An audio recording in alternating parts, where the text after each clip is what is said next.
February 1st, 1981. The Melbourne Cricket Ground. 84,000 people are watching the third final of the Benson and Hedges World Series Cup, Australia against New Zealand. It is the last ball of the innings. New Zealand needs 6 runs to tie the match. 6 runs, off 1 ball, to force a tie in a best-of-5 final. The batsman at the crease is Brian McKechnie. At the non-striker's end stands Bruce Edgar. In the field, Australia's captain, Greg Chappell, is doing arithmetic in his head, and he does not like the answer. Chappell is one of the finest batsmen his country has ever produced. Elegant, ruthless, statistically among the best in the world at this point in his career. He has scored 23 hundreds in Test cricket. He carries himself like a man who has never needed to cheat to win.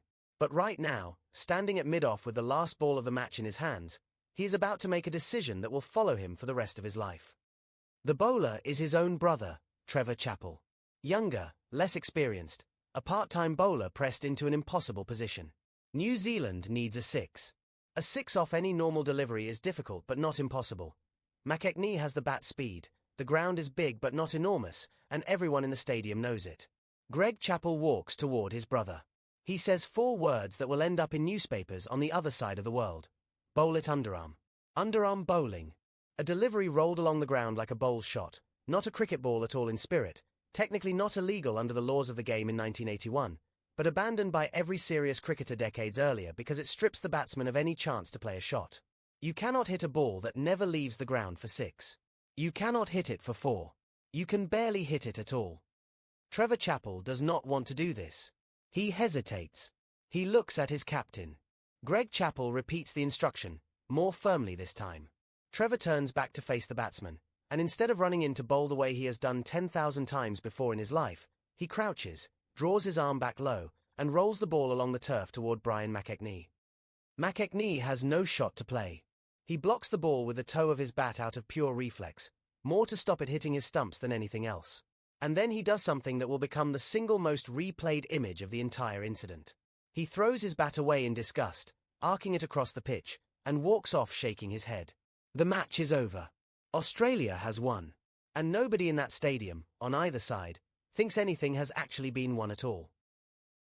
The New Zealand dressing room is silent, then furious. Players who have spent their whole careers being told that cricket is a gentleman's game watch their captaincy staff stand there in disbelief. Commentators on air, some of them former players themselves, cannot find words strong enough. One of them simply says that this is not cricket. The phrase sticks. It becomes the headline in newspaper after newspaper by the next morning, not just in New Zealand, but across the cricketing world. Robert Muldoon, the Prime Minister of New Zealand, does not wait for a press conference to be scheduled. He goes on television that same night, and in front of the entire country, he calls it the most disgusting incident he has ever seen on a cricket field, adding that it was appropriate the Australians were wearing yellow. It is a political insult wrapped inside a cricket controversy, and it lands harder than anything said in the commentary box. This is not a throwaway line from a talkback caller. This is the head of a government describing an act of sport as a national humiliation. In Australia, the reaction is not much kinder. Prime Minister Malcolm Fraser picks up the phone and, by several accounts, personally tells Greg Chappell that the decision was wrong. Former players line up to criticise their own captain. Even administrators inside the Australian Cricket Board privately admit that whatever the laws technically allowed, this was never in the spirit of what the game was supposed to be. Within days, the Australian board announces that underarm deliveries will be banned in one-day cricket. The law is changed almost immediately, an admission, without ever quite saying it out loud, that what happened at the MCG should never have been legal in the first place. For Trevor Chappell, the damage is different, and in some ways worse. He is the man who actually rolled the ball. His name becomes permanently attached to the incident in a way his brother's captaincy decision somehow does not fully absorb. He plays only a handful more matches for Australia. Decades later, he will describe the moment as one he wishes had never happened. A single delivery that overshadows everything else in an otherwise perfectly respectable playing career. He did not choose the tactic. He simply could not say no to his captain, on the biggest stage of his career, in front of the world. Greg Chappell's own relationship with the moment evolves over the years. In the immediate aftermath, he defends the decision as a legal tactic within the rules as they stood, arguing that his job was to win the match by any means the laws of the game permitted. But as decades pass, and as he watches the incident used again and again as the defining symbol of everything wrong with win-at-all-cost sporting culture, his tone changes. He comes to admit, publicly, that it was the wrong decision, one born of pressure and fatigue rather than genuine strategy, made in the exhausted final moments of a long and grueling tri-series.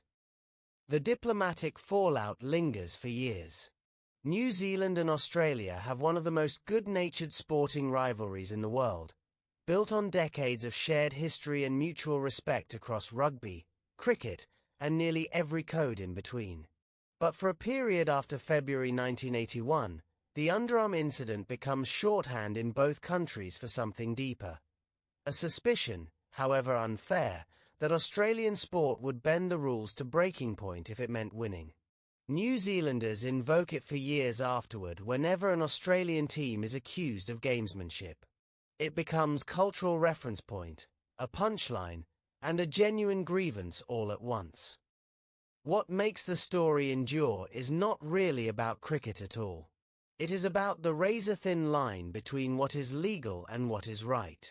Nothing Trevor Chappell did that day broke a single written rule of the game. The laws simply had not anticipated that anyone would try it. And that is precisely why it became a scandal, because it exposed the gap between the letter of the law and the spirit that everyone assumed was there to protect the game from exactly this kind of moment. Cricket authorities around the world moved quickly. The underarm ball was outlawed in limited overs cricket almost immediately, and the incident is still cited today, more than 4 decades later, whenever administrators debate closing a loophole before someone else finds it first. It remains one of the most infamous 6 seconds in the history of Australian sport. Not a moment of brilliance, not a moment of failure, but a moment where winning and cheating blurred into something nobody in that stadium had a name for until it actually happened. 2 brothers. 1 instruction. A ball rolled along the ground instead of bowled through the air. And a stain on Australian cricket that no amount of time has ever fully washed away.